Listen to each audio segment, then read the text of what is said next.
Hey everybody, video here for you today. I have a list of sites in the UK that I want to talk about, so we'll get one of these off the list today. Some of these are popular, some of these you may not have heard about, but the first one here, right down here, this is what I'm going to talk about today. I was pretty surprised at the overall size at the Mount Pleasant Superhenge here, and it has every right to be called a superhenge. Almost 70 meters long. That is huge for a henge. We'll look at a diagram, we'll do some measuring on it, but not much is written on this, not a single YouTube video. These are the ones that I like to do, stuff that nobody has heard of before. But this certainly reminds me of some other videos I have done in a farmer's field, just looking at some ghostly images of ancient sites here. One website says this is about 370 meters long. It's oval or egg-shaped. You can still make it out here on Google Earth, I guess down on ground level. It's a little harder to make out, but it's still perceptible. This is a farm field today. This has been plowed, lost to history over the decades, but still, you can still make it out here on Google Earth.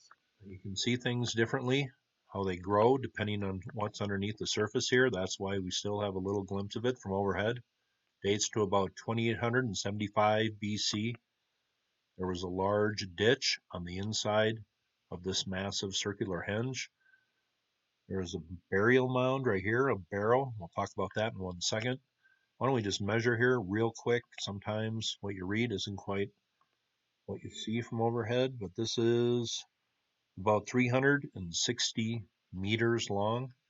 That would be about almost 1,200 feet or 4 football fields. So that certainly can be considered a superhenge. Also, you notice there is a circle perfectly identified from overhead right here. That was a pretty unique feature of this henge. Talk about that in just a second here. Let's just take a look at a diagram of what this place used to look like. Here's a diagram of the massive henge enclosure at Mount Pleasant, Dorchester, Dorset County, England. The bank here on the outside of the inner ditch. Very unique timber circle right here with many posts in the ground. 4 different gates. Some of these might have marked solstice days right here.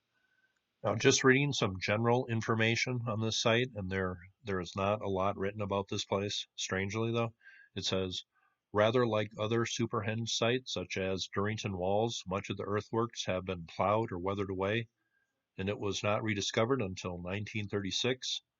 On finding the site, they diagnosed it was a henge, as its bank was outside its ditch, and a later Bronze Age barrow, known as the Conqueror barrow, had been placed on the top of the bank, and that is located on the west side of it. West side, land of the dead. It says the enclosure is egg-shaped, measuring 370 meters long along its axis, and dates to 7878 BC. Geophysical survey was done in 1969 here, and that identified the entrances and a few other features here.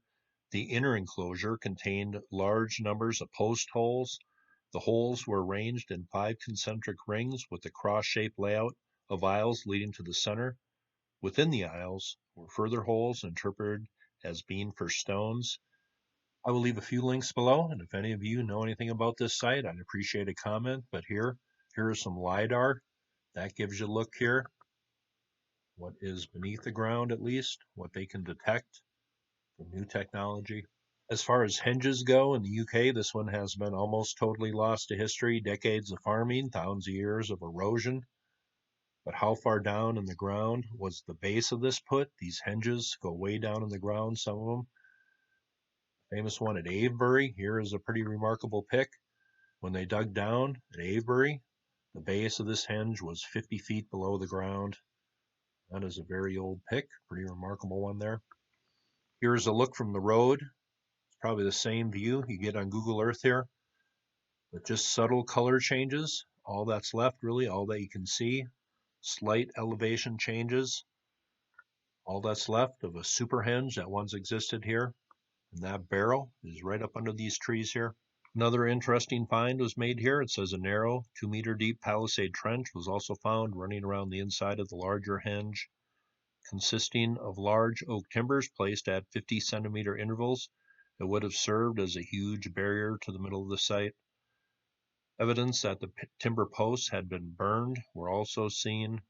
says they estimated that 1,600 of these oak timbers stood here at one time, enclosing an area of 45,000 square meters.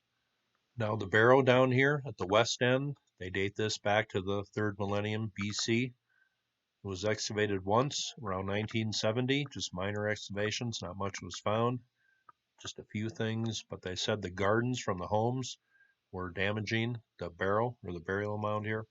So that one kind of reminded me of some of my ancient America videos, farm fields where some lost history is at, but that was a good one to do. I learned a lot. And if there is not a video on YouTube, I hope that was new for some of you. Max Gatehouse, well, if that's a Max Gatehouse, that has to be the home of the writer, novelist Thomas Hardy. That's where his home was, I guess. Hope you thought that was interesting. You all have. Very safe.